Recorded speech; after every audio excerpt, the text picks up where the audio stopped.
Marahang tumangulang si Kriza. Naka-oo nga yata siya sa ginang na mag-invite sa kanya noong nagtungo ito, bigla ng penthouse. Hindi iyon maalala pero mukhang ganun nga ang nangyari. Iyong pinakamagandang dress na bigay ko sa'yo ang isuot mo. Huwag mong tipirin ang sarili mo. May mga jewelries ka rin, hindi ba?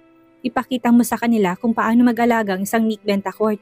Bahagyang natawa doon si Kriza. Habang nakatitig sa mukha ni Nick ay naisip niya na baka kaya nasa bansa si Nelia ay para mag-attend ng birthday ng kapatid ng abogado. Imposible na hindi yun pupunta doon at hindi sila magkakilala kung ilang taon din ang itinagal nilang magkarelasyon. Hindi lang yun, sumilid pa sa isipan ng dalaga na malamang kaya pupunta iyon ay para magpakita rin kay Nick. Ngayon pa lang ay parang nagseselos na siya kay Nelia. Maaring hindi sila nito magkita sa mga ordinaryong oras at araw habang nasa bansa siya.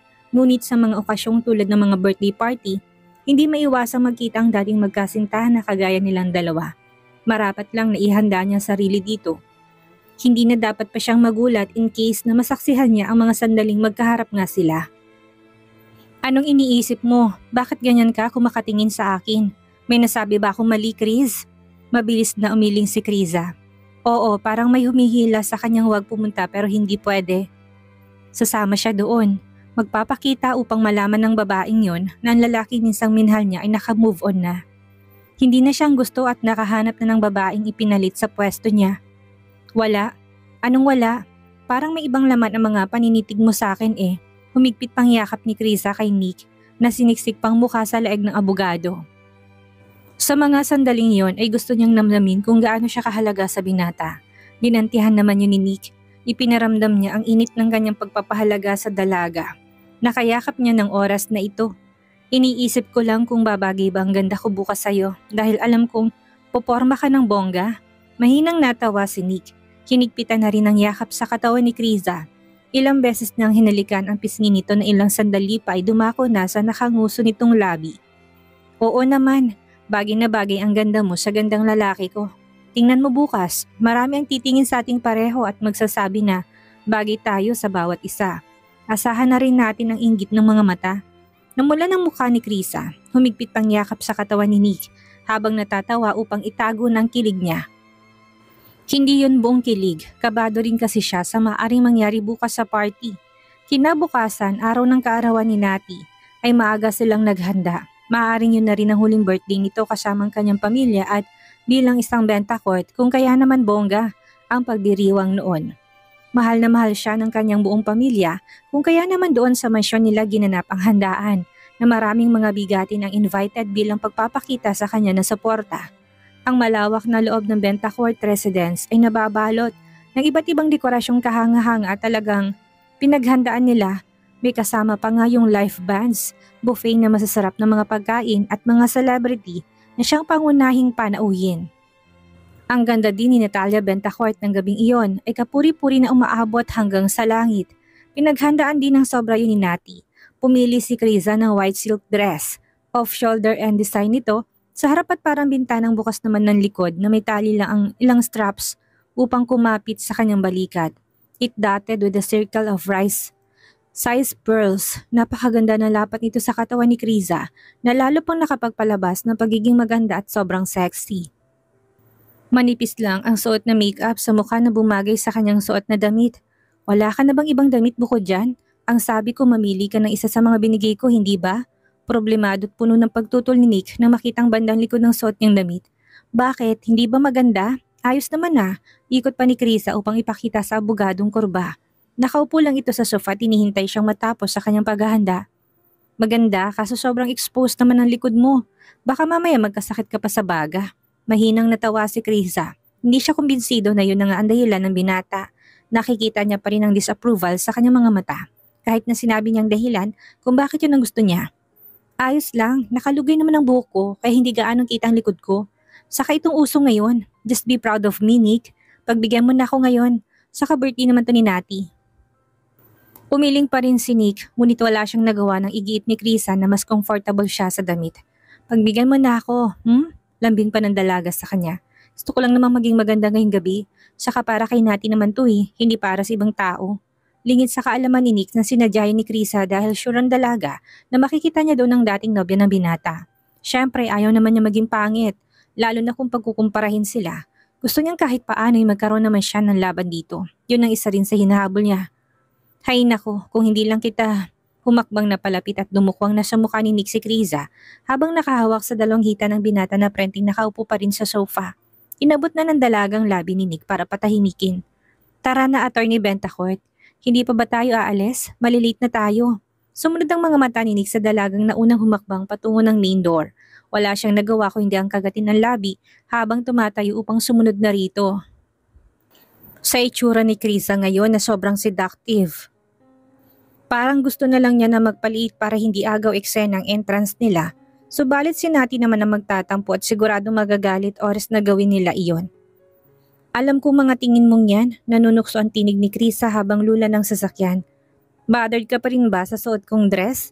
Huminga lang malalim si Nick. Minabuting hindi na lang doon magkomento. Last na ito, hindi ko na uulitin. Kapag may mga party tayong pupuntahan, susunod na ako sa mga dress na preferred mo. Promise. Nick, turan pa ni Krisa dahil pansin niyang pananahimik ng binata. Sumandal pa si Krisa sa isang balikat ni Nick at niyakap ang isang braso nito upang maglambing dito. Huwag ka nang magtampo, Nick. Nakatingang lang haplos niya sa baba ng binata. Hindi ako nagtatampo, Chris. Worried lang ako na baka magkasakit ka. Open space pang venue. Gumisil lang si Krisa at hindi na nag-react pa. Pakaramdam niya hindi lang yun ang rason nito kung bakit pinipigilan siya. Malapad ang ngiting inaangkala ni Krisa ang isang kamay sa braso ni Nick. Tatahimik niyang sinabayan ang hakbang nito upang makilalang mga nakakatanda. Hindi naging malihim ang abogado tungkol sa kanilang relasyon ng dalaga. Palagi siyang bukas at tapat tungkol sa relasyon nila. Nang matanaw nila si Miss Bentacourt mula sa malayo ay agad na lumiwanag ang mukha nito. Finally, nariyan ang panganay ko. Buong pagmamalaking sabi sa mga kaharap at tinuro pa ang anak.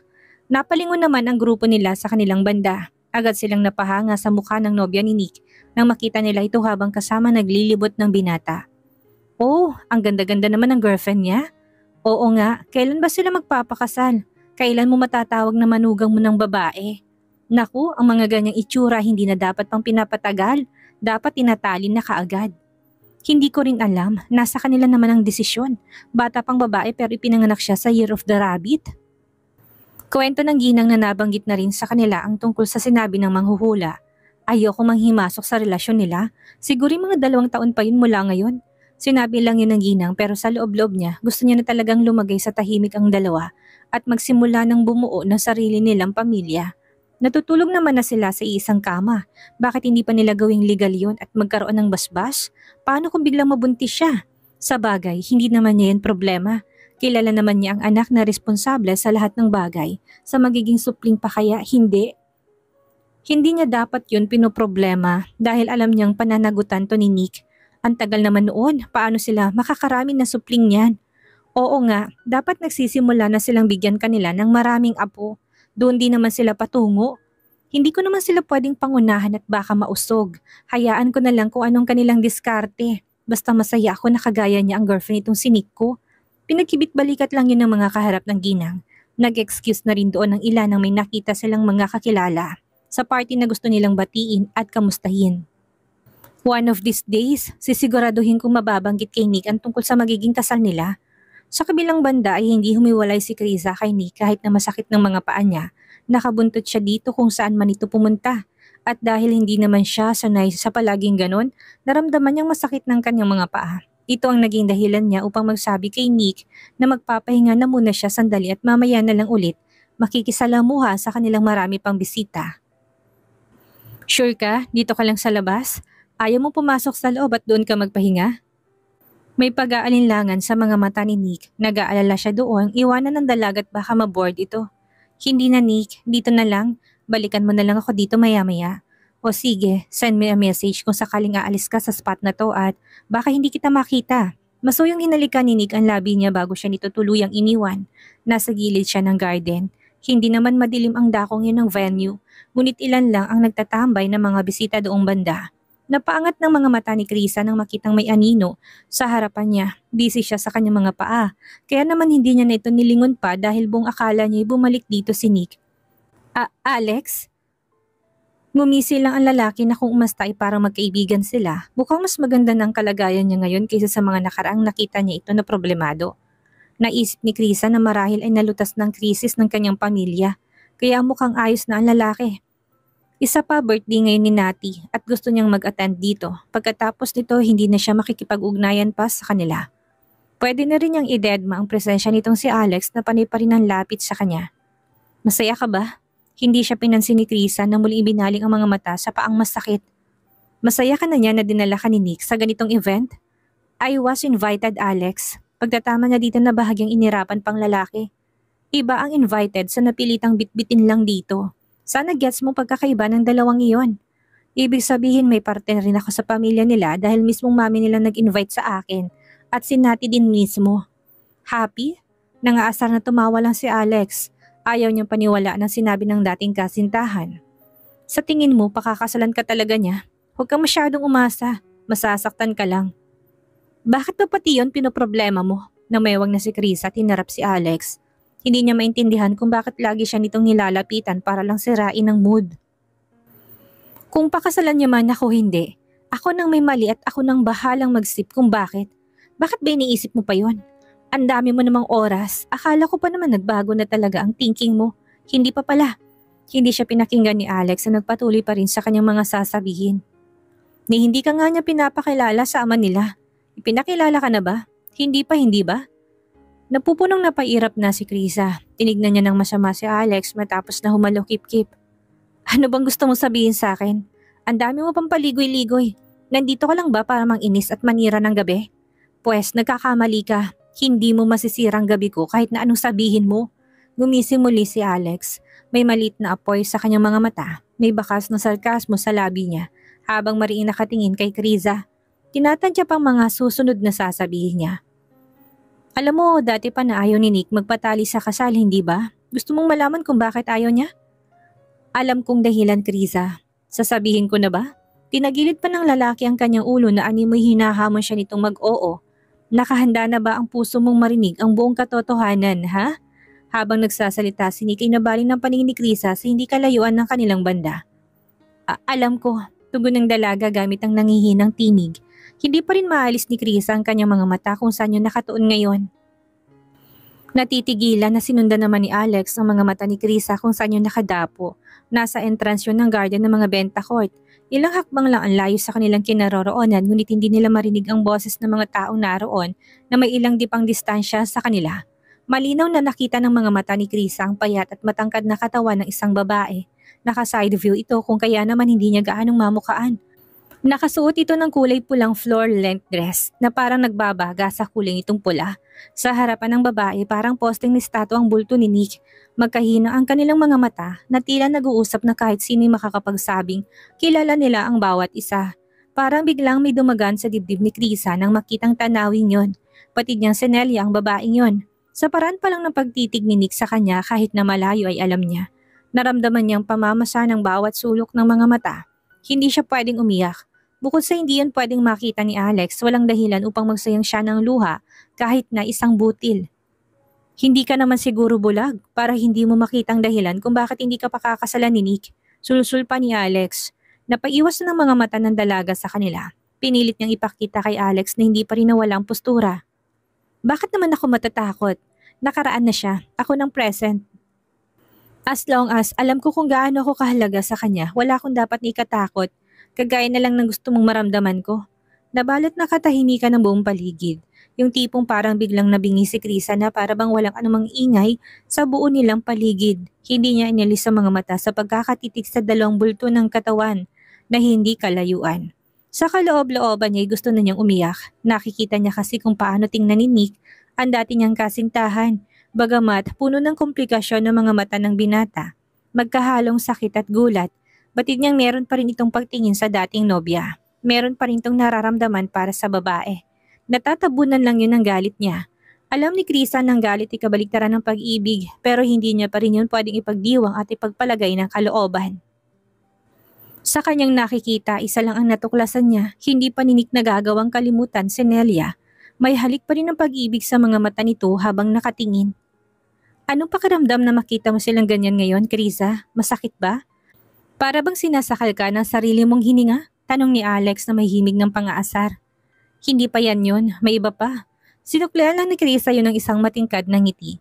Sobrang kasiyahan ba ang nakukuha mo sa pangiinis mo sa akin ha, Alex? Tuwang-tuwa ka na may ibang taong nasasaktan ng dahil sa mga sinasabi mo? Hindi ako bulag. Oo, nakikita ko sila at wala namang masamang mag-usap sila. Gaya natin, dating magkasintahan tayo, hindi ba? Ganon din sila. Unti-unting napawi ang ngisi ni Alex sa tinura niya ng dalaga. May punto nga naman si Krisa. Ang buong akala niya kasi masisira niyang pasimulang gabi nito. Naikuyom niya ang isang kamao. Masaya nga ba siya nang makitang nasasaktan ng babae? Yung tipong kahit hindi nito aminin ay alam niya't daman niya na nagsiselos na si Krisa. Ano nga bang nakukuha niya? Binigyan ba siya ng kasiyahan noon ngayon? Oh, bakit hindi ka makasagot? Iniisip mo ba na masisira ang mood ko ngayon dito ha? Mababanaag sa mga mata ni Alex ang labis na panghihinayang. Habang nakatingin dito, napagtanto niya na sobrang saya talaga ng babaeng kagaya ni Krisa na kanyang pinakawalan pa. Ngayon na may iba na itong lalaking kinababaliwan, wala na siyang magawa pa para ibalik ang lahat at muling mabawi ditong dalaga. Siya ang may kasalanan noon, walang dapat ni ibang sisihin. Siya ang nagtulak dito na mapunta sa piling ng abogadong si Nick Bentacourt. Sa kanila, siya ang naging talunan at kaawa-awa. Krisa, gumalaw ang Adam's apple niya nang sambitin niyang pangalan ng dalaga.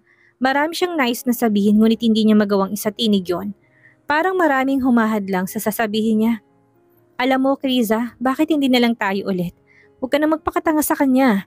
Magiging tau-tauhan ka lang, sasaktan ka lang niya, lalo pa at nagbalik ng kanyang unang naging kasintahan.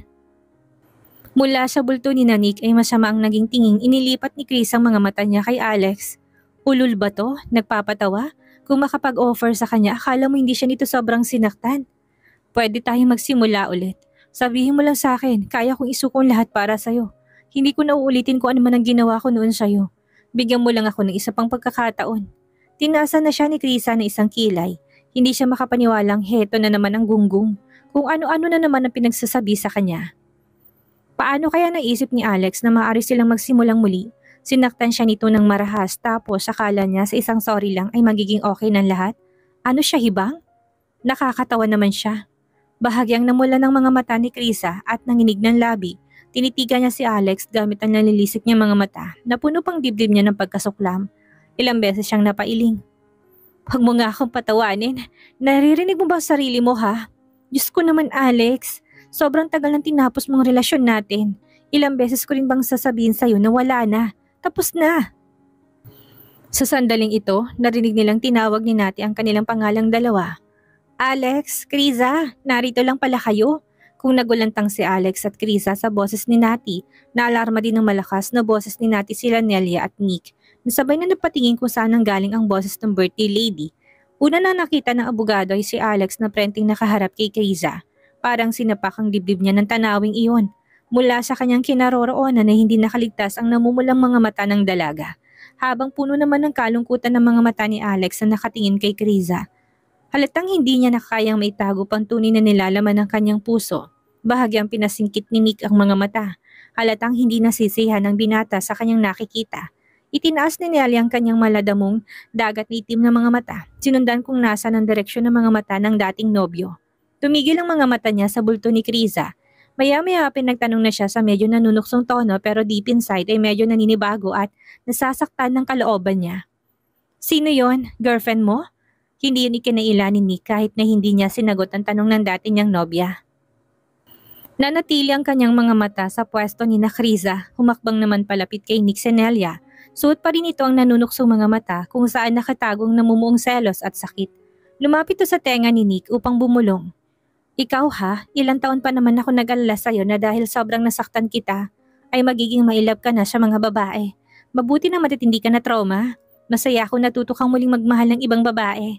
Sambit nito na labas naman sa kanyang ilong at hindi bukal sa kanyang kalooban. Napangisi na si Nick doon, biglang nagbalik sa kanyang lahat ng ginawa ng kaharap na babae. Yung sakit ng panloloko nito ay muling nagbalik. Ngunit syempre, hindi niya ipinahalata yun kay Nelia.